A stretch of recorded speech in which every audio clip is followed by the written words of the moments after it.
The following video contains story spoilers for several games. If you haven't completed the game yet, you may want to stop here. The list of games you can find in description.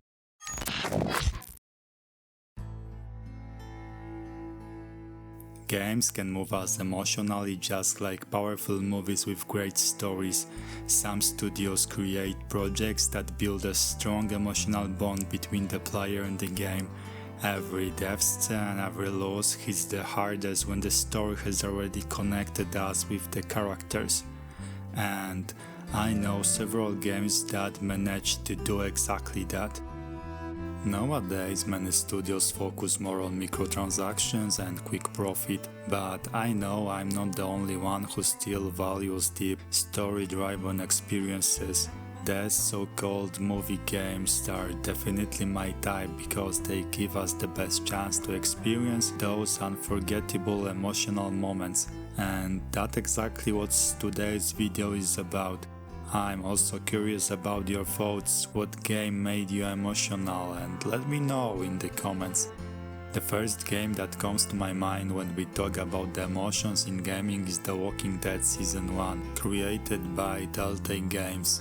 It's not a story about fighting zombies, not really. It's a story about people, about survival, and about how fragile trust can be when the world falls apart. At the center of this strategy stands Lee Award, a man with a troubled past. At the very beginning we met him in the back of the police car on his way to prison. Lee is not a perfect hero, he is a convicted killer, a man who made mistakes. But in this broken world he is given a second chance, and that second chance comes in the front of a little girl named Clementine. The relationship is the heart of the entire game. From the moment Lee finds her hiding in the treehouse, alone and terrified, the player feels an instant connection. Clementine is innocent and vulnerable, but also surprisingly strong for her age, and suddenly Lee and through him the player becomes responsible for her life. That's why The Walking Dead hits so hard. Every choice you make as Lee isn't just about survival, it's about what Clementine will see, what she will learn, and what kind of person she will become. Do you protect her for the horrors of the world, or do you let her see the truth no matter how painful it is? During the gameplay you need to make a lot of decisions together. You love that too, and then comes this moment, Lee's death. It's not a choice you can escape. He's beaten, infected, and there is nothing the player can do to stop it. The only choice left is how you say goodbye to Clementine. Will she shoot Lee to spare him the transformation, or will she leave him behind forever carrying the memory of that moment? This ending broke thousands of players, and it's not just because the character died, it's because by then we were Lee. We had shaped him, guided him, protect Clementine with him. His death felt like our own sacrifice. And that's why so many players cried, because the bond was real and the goodbye was final.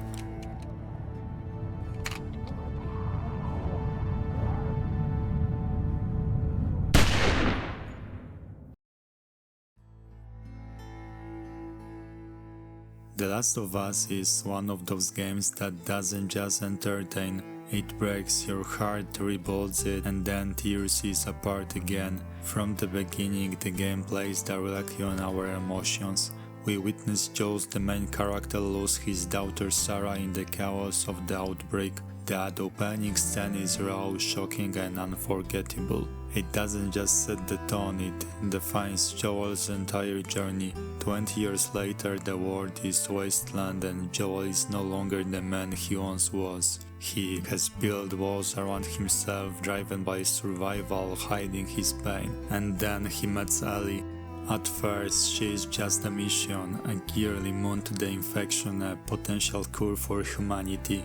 But as they travel together through ruined cities, abandoned towns and endless dangers, something changes.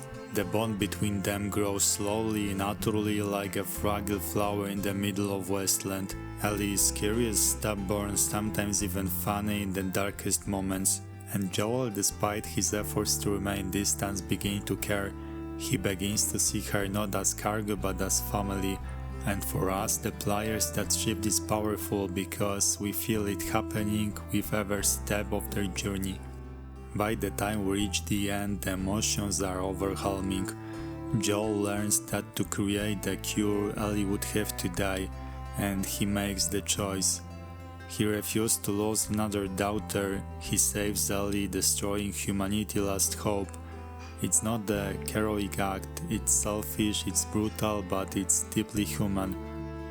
And that's why it resonates, because in Joel's decision we see the weight of love, loss, and desperation. Let me go. Please. You just come after her.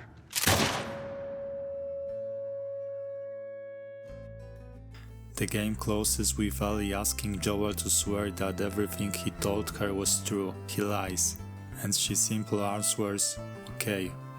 That single word carries more emotion than most games achieve in their entire story, and that is why The Last of Us is so unforgettable. It's not the infected that stay with us, it's the bond between Joel and Ellie. The fragile, imperfect, heartbreaking bond that makes players cry, even years later. And there are many more examples, stories from Quantic Dream, echoes in Assassin's Creed, or the pain in Kingdom Come Deliverance when our Polish companion falls after betrayal. These are not just moments in games, they are moments in us. Emotions are what transform a title into a memory, what make us carry a piece of it long after the credits fade. Because in the end, games like this do more than entertain. They teach us empathy, they shape us who we are, and maybe, just maybe, they make us better. But what about you? Do you still seek those story-driven games? The ones with meaning, with depth, with soul? Are you still waiting for that one unforgettable title? The kind of game that will stay with you long after the screen goes dark? I'm waiting for your opinion in comments. It's all for today. Thank you for your time. See you next time and goodbye.